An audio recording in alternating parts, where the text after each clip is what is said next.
हाय friends, मैं हूं Manav. Welcome to movie shoovy. करते हैं आपस में पॉजिटिव सा नमस्कार। कल और परसों में मैंने बहुत कम रिव्यूज डाले क्योंकि मैंने सोचा एक साथ ही डाल देता हूं। ठीक है, मैं दो तीन ऐसी चीजों के बारे में बात करूंगा जो ओटीटी के ऊपर रिलीज हुए हैं और दो ऐसी पिक्चरें जो थिएटर के अंदर रिलीज हुई हैं। ठीक है, तो पांच चीजें जरा ध्यान से देख लेना और अपने हिसाब से फिर चूज कर लेना आपको देखनी है कि नहीं देखनी है। पहली मूवी या सीरीज है और ये लिमिटेड ही सीरीज है, हॉटस्टार के ऊपर आई है, डाइंग फॉर सेक्स। और जैसा आपका नामकरण है, इसके अंदर थोड़े से रॉन्ची सीन्स तो होंगे, लेकिन ये काफी ज्यादा मेच्योर सीरीज है। ये कंप्लीटली ऑपोजिट है जैसा आप सोच रहे होगे। इसके अंदर आपको दिखेंगे तो सही सेक्स सीन्स, क्योंकि यहाँ पर जो मौली नाम की मोहतरमा है, वो थोड़ी सी एज होगी है, मिडिल एज है, और उनको ऐसा पता चलता है कि उनका जो एक कैंसर एक ऐसे स्टेज के ऊपर जा चुका है, पॉइंट ऑफ नो रिटर्न ना हो जाए उससे पहले मैं जिंदगी जी लेती हूँ। और जिंदगी जीने का एक तरीका ये है कि let me enjoy and have sex with somebody with and may be enjoy orgasm. इस तरीके के जोन के अंदर चला जाता है, अपनी वो फ्रेंड के साथ एक्सप्रेस करते हैं कि मुझे ये सब चीजें करना है। और ये करते करते अचानक से उसको डिस्कवरी होती है कि why she was not enjoying, because she was looking for a soulmate as well, क्योंकि उसको समझने वाला इंसान चाहिए। तो मुझे ऐसा लगता है कि ये जिस तरीके की सीरीज है, अगर आप इसको थोड़े रॉन्ची सीन्स वीन्स के लिए, कुछ इस तरीके की टॉक्स के लिए देखने की कोशिश कर रहे हो तो ठीक है। अगर आप बहुत ज्यादा मेच्योरिटी वाला जो कंटेंट अगर आप इससे एक्सपेक्ट कर रहे हो तो ये सीरीज बोलती है कि मैं बहुत ज्यादा मेच्योर हूँ, बट ये बिजनेस एज यूजुअल और प्रिडिक्टेबल जोन के अंदर चली जाती है। आदमी की आखिरी इच्छाओं के अंदर बहुत सारी और चीजें भी होती हैं सिवाय सेक्स के, आई वुड से। तो ये जिस तरीके की डायमेंशन आजकल प्रोजेक्ट करने लग गए हैं कि वुमेन की लाइफ के अंदर अगर कोई डेफिशिएंसी होती है तो सिर्फ यही होती है, ये थोड़ा सा अब डन टू डेथ हो गया है, तो ज्यादा मजा नहीं आता। हालांकि जो एक्टर्स की परफॉर्मेंसेज है वो जेन्युइनली टॉप नॉच है, और कुछ कुछ सीन में आपको इमोशनल भी करती है। जहां जहां इमोशनल करती है ये सीरीज अलग फ्लेवर की हो जाती है, जहां पर एक कंपेनियनशिप की बात आ जाती है। जहां पर ये सिर्फ एक्सप्लोरेशन ऑफ सेक्स है और जो स्टार्टिंग ऑफ द कुछ एपिसोड्स के अंदर होता है वहां आपको ज्यादा मजा मेरे ख्याल से तो नहीं आएगा। अगर आप एक मेच्योर ऑडियंस और स्पेसिफिकली मूवी शूवियंस के लिए, तो मैं बोलूंगा कि शायद वो इस तरीके के कंटेंट में ज्यादा ध्यान नहीं देते। बट अगर आपको जेन्युइनली इसको देखना है तो आप फर्स्ट एपिसोड आधा देखो और उसके बाद एक दो एपिसोड स्किप कर दो और सीधा चौथे या पांचवें एपिसोड से दोबारा शुरू करो, तो आपको कॉन्टेक्स्ट भी समझ में आ जाएगा। बीच में ऐसा कुछ ऐसा इंपॉर्टेंट नहीं है जो आप मिस करोगे, लेकिन कॉन्टेक्स्ट बिल्डिंग के हिसाब से जो एंडिंग होगी वो फिर आपको ठीक लगने लग जाएगी। तो मेरी रिकमेंडेशन ऐसे होगी इसको देखने के लिए। सेकंड मैंने जो देखी उसका प्रोडक्शन डिजाइन एकदम टॉप नॉच है। ये आपको 70s के एरा के अंदर लेके चला जाएगा। ये प्रोजेक्ट यूएफओ नाम का कंटेंट आया है नेटफ्लिक्स के ऊपर। ये काफी ज्यादा जबरदस्त है। इसको आए हुए अभी थोड़े 3-4 दिन हो गए हैं, लेकिन मेरे को काफी ज्यादा जबरदस्त लगा। एक यूएफओ की साइटिंग है स्मॉल टाउन के अंदर, तो ऑब्वियसली जो वहाँ के न्यूज एंकर्स एंकर्स होंगे वो कुछ ज्यादा इंटेलेक्चुअल बनने की कोशिश करेंगे, तो बोलेंगे कि ये सब बकवास की बात है। एक इंसान होगा जो नई नई थ्योरीज लेके आएगा। तो अब ये क्या थ्योरी सच है या फिर ये सिर्फ जो यूएफओ साइटिंग है वो सिर्फ एक थ्योरी है, ब्लर इमेजेस की थ्योरी है। तो काफी ज्यादा जो कॉन्फ्रंटेशन कॉन्वर्सेशन होंगी वो आपको काफी ज्यादा अच्छी लगेंगी। और क्या ये जो स्विंग है इस एंकर का, कि क्या ये मान लेगा एंड में कि हाँ भाई जेन्युइनली कुछ यूएफओ था, या फिर ये सिर्फ एक गवर्नमेंट की या फिर किसी की कोई स्कीम होती है, कोई सीक्रेट प्रोजेक्ट होते हैं जिसको आदमी यूएफओ पकड़ लेता है, या फिर कोई एक नेचुरल फिनोमेना होता है उसको आदमी यूएफओ समझ लेता है। तो ये जो सेट डिजाइन है बहुत शानदार है, जिस तरीके के जोन में आपको लेके जाते हैं वो बहुत ज्यादा शानदार है। कुछ भी टेक्निकल करने की कोशिश नहीं करी गई है ताकि आपको इजीली तरीके से समझ में आ जाए। ठीक है, तो ये अगर आप देखना चाहो आप देख सकते हो। Good conversation, but nothing path breaking कि आप ऐसा कंटेंट नहीं देख चुके हो। ऐसी time for sex is nothing path breaking. एक अगर आपको हॉस्टेज सिचुएशन वाली मूवीज या सीरीज पसंद है तो आप नेटफ्लिक्स के ऊपर ही आई हॉस्टेज नाम की कंटेंट देख सकते हो। ये कल आया था, और ये जो हॉस्टेज सिचुएशन एक क्रिएट हो जाती है एप्पल के शोरूम के अंदर। वो एप्पल का शोरूम ही क्यों चूज हुआ जाता है इसकी एक अपनी सिग्निफिकेंस है। और जो यहाँ पर घुस गया है हॉस्टेज बना के लोगों को बैठा हुआ है, वो ऐसा क्यों कर रहा है और उसकी क्या डिमांड है, ये ईगरनेस मेंटेन करती है आपकी मूवी के अंदर। और ये रियल इंसिडेंट्स के ऊपर बेस्ड है, तो एंडिंग भी आप जानना चाहते हो कि एंड में होगा क्या, क्या परिणाम होगा, क्या ये कैरेक्टर को इंसाफ मिलेगा या फिर ये कुछ गलत कर रहा है तो कुछ और होगा। मैं इंकरेज करूंगा अगेन इसका ट्रेलर मत देखना। ट्रेलर में कुछ कुछ चीजें हैं जो आपका मजाक किरकिरा करेंगी।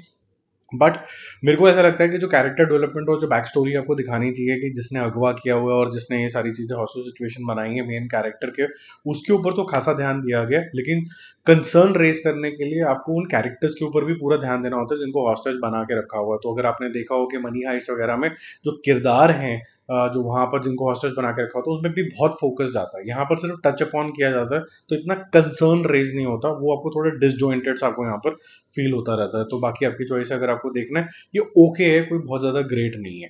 और जो बिल्कुल ही थर्ड क्लास है, जो मैं आपको चौथे नंबर पर बताने वाला हूँ, वो तो आप कंप्लीटली अवॉइड करना।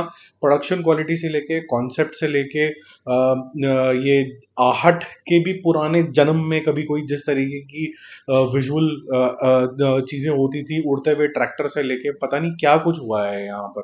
ठीक है, मजाक ही है बिल्कुल ये। ओडेला 2 नाम की एक मूवी आई है जिसके अंदर तमन्ना भाटिया है, और इसका अगर पहला वाला वर्जन आपने देखा हो तो इसके अंदर एक सीरियल किलर की कहानी आपको दिखाई जाती है, जो कि न्यूली वेड्स को ज़्यादातर टारगेट करता है। ठीक है, और ये बड़ा ठरकी किस्म का इंसान होता है। अब एंड में ऑब्वियसली जस्टिस मिल जाता है, इसका थैंक यू वेरी मच हो जाता है। अब दिखाया जाता है कि गांव वाले इसको इस तरीके से गाड़ते हैं कि भाई इसकी जो आत्मा भी है ना, वो भी भटकती रहे। ठीक है, पार्ट 2 के अंदर कोई इसके ऊपर आके सुसु करता है उस जहां पर गाड़ा होता है, तो जिसकी वजह से इसकी आत्मा वापस आ जाती है और ये फिर से वही काम में लग जाता है। अब तमन्ना भाटिया सेकेंड हाफ में आके इसको रोकती है। इतने फालतूगिरी के डायलॉग से लेके, कार्टूनगिरी से लेके, नकली खून से लेके, उड़ती हुई चीजों से लेके, ऐसा लगता है कि ये अखंडा का स्पूफ बन गया सेकेंड हाफ के अंदर। और अजीब तरीके की जो पुराने जमाने में आहट वहाट से पहले के भी जमाने के अंदर जिस तरीके के विजुअल्स आप देखा करते थे, वो है एक्चुअली में क्या है कि विजुअल से भी ज्यादा अगर कहानी अगर बहुत ही भूतिया मैट्रिक की जगह सी लगा लेना वैसी होगी ना, तो आपको बहुत ही ज्यादा अजीब लगने लग जाता है। इसके अंदर जीरो डेप्थ है। ठीक है, और तमन्ना भाटिया ने अपना रोल जो है वो मेरे ख्याल से फिर भी ठीक किया है। जिस तरीके से वो शिव की आराधना करने वाली दिखाई गई है, पावरफुल दिखाई गई है, लेकिन आपस में ये जो कन्फ्रंटेशन है ये समझ में नहीं आया। भूत के पावर का सोर्स क्या था ये समझ में नहीं आया। अचानक से उसके अंदर पावर का एक सर्ज भी होता है, वो कैसे हो जाता है। बहुत सारी चीजें अनएक्सप्लेन्ड है। तो ये 0 स्टार वाली मूवी है, और ये वैसे भी मैं इसको आज कवर भी करूंगा बॉक्स ऑफिस के अंदर। तो ये उड़ने वाली है पिक्चर, इसका कुछ नहीं हो सकता है, काफी थर्ड क्लास पिक्चर है। फिफ्थ नंबर पे चलते हैं, जो कि आज जितना भी कंटेंट बताया उनमें सबसे शानदार कंटेंट है, सिनर्स। ये थिएटर में जाके देना, माइकल बी जॉर्डन की मूवी है, और काफी क्रीड वगैरह में आपने इनको देखा होगा। खतरनाक पिक्चर है, मजा आ गया देख के। इसके अंदर बहुत सारी लेयर्स हैं। मेरे को अगेन देम की याद आ गई, जो कि अमेजॉन प्राइम वीडियो पे मैं काफी ज्यादा रेफरेंस देता रहता हूँ। एक ना साइकोलॉजिकल प्रेशर होता है आपके ऊपर अगर आप एक ब्लैक हैं, क्योंकि वहां पर जब अमेरिका वगैरह के अंदर आपको एक अलग तरीके का ट्रीटमेंट मिलता है, आपको रेसिज्म का काफी ज्यादा चीजें देखनी पड़ती है। तो यहाँ पर दो भाई हैं और दोनों सेम ही आदमी ने प्ले करे हैं, माइकल बी जॉर्डन ने। वो दिखाया गया है कि वर्ल्ड वॉर 1 का एरा है। तो आपका जो सिनेमेटोग्राफी है बहुत ही शानदार है, ग्रेट डिप्रेशन दिखाया गया। तो कॉन्वर्सेशंस उसके जैसी ही हैं। तो ये वापस आते हैं, सोचते हैं कुछ ऐसा क्लब व्लब खोलेंगे, ऐसा कसिनो टाइप कुछ खोलेंगे, जहां पर जो ब्लैक्स हैं वो भी इजीली एंटर हो पाए, क्योंकि बाकी जगह पे तो उनको जाना वाना थोड़ा सा मुश्किल हो जाता है। ठीक है, तो ये खोलते हैं, और ये जो कॉन्वर्सेशनल चल रही होती है, तो फर्स्ट हाफ ऑलमोस्ट ऐसा चलता चला जाता है कि सिनेरियो बिल्डिंग हो रही है कि वर्ल्ड में क्या हो रहा है, ये ऐसा क्यों कर रहे हैं, कौन कौन लोग हैं जिनसे ये बातचीत करते हैं। तो कैरेक्टर बिल्डिंग के ऊपर पूरा ध्यान है। अचानक से एक शिफ्ट आता है, इसके अंदर गाने वाने भी काफी ज्यादा अच्छे तरीके से आते हैं, और वो स्टोरी को आगे ही बढ़ाते हैं। ऐसे नहीं कि जबरदस्ती ठूस दिया है, वो कुछ ना कुछ एस्पेक्ट ऑफ जिसे कहते हैं ना रेसिज्म, वो कुछ ना कुछ समझाने की कोशिश करते हैं। आपको एस्पिरेशनल भी लगते हैं from a point of view of black man, कि भाई आप अगर ऐसे करोगे तो आप जीवन को पॉजिटिव नजरिए से देख सकते हो। वो सब बातें हो ही रही होती है कि एक यू टर्न आ जाता है कि यहाँ पर थोड़े वेम्पायर्स की एंट्री हो जाती है। हाँ, वो वेम्पायर्स वाला मामला जो थोड़ा सा बिजनेस एज यूजुअल लगता है, लेकिन इंटेंसिटी बहुत अच्छी है कि भाई एक वेम्पायर दूसरे को काटेगा, फिर दूसरे को काटेगा, फिर वेम्पायर की दुनिया बन जाएगी। वो सारी चीजें तो जरूर होती है, लेकिन क्या होता है कि हर एक चीज के अंदर अगर इंटेंसिटी आप अगर मेंटेन करके रखते हो, और जिस तरीके का स्टाइलाइजेशन यहाँ पर रखा गया है, वो आपको बहुत ज्यादा अच्छा लगेगा। कॉस्ट्यूम से लेके, एरा से लेके, जो उन्होंने रेसिज्म दिखाया है या फिर वो गन्स दिखाई हैं, आपको सब कुछ बहुत शानदार लगेगा। और माइकल बी जॉर्डन का जो क्या है कि दो हीरोज का जो उन्होंने रोल किया है भाइयों का, वो कंप्लीटली ऑपोजिट है। तो आपको सीमलेस लगेगा, ऐसा लगेगा दो अलग अलग ही किरदार हैं। और ये मेरे को फैन की याद दिलाया कि जब आप वो गौरव का कैरेक्टर देते हो, शाहरुख खान का कैरेक्टर देखते हो, तो दोनों ही अलग अलग लगते हैं। तो ऐसे ही यहाँ पर आपको दोनों की एक ही इंसान है, लेकिन दोनों की एक्टिंग बहुत ज्यादा अलग अलग लगेगी। तो सिनर्स मेरे ख्याल से one of the good cinema है। बाकी सब अगर आप छोड़ भी देते हो तो सिनर जरूर देख लेना। इसको तो 4 स्टार्स जरूर मिलेंगे, काफी अच्छे तरीके से बनाया गया है ये। ठीक है, थोड़ा समझ के साथ बनाना पड़ेगा। अगर इसको इंटेलेक्चुअल जोन से नहीं देखा गया और इसको देखा गया कि कितनी मारधाड़ हो रही है, या फिर वो कितने अच्छे ग्राफिक हैं, अगर उस जोन के अंदर चले गए, हालांकि विजुअल्स भी बहुत शानदार है, तो फिर आपको ये मूवी समझ में नहीं आएगी। इसका डीपर मीनिंग समझना बहुत ज्यादा जरूरी है। ठीक है, बाकी हम जल्दी मिलते हैं रिव्यूज और अपडेट्स के साथ। Stay connected.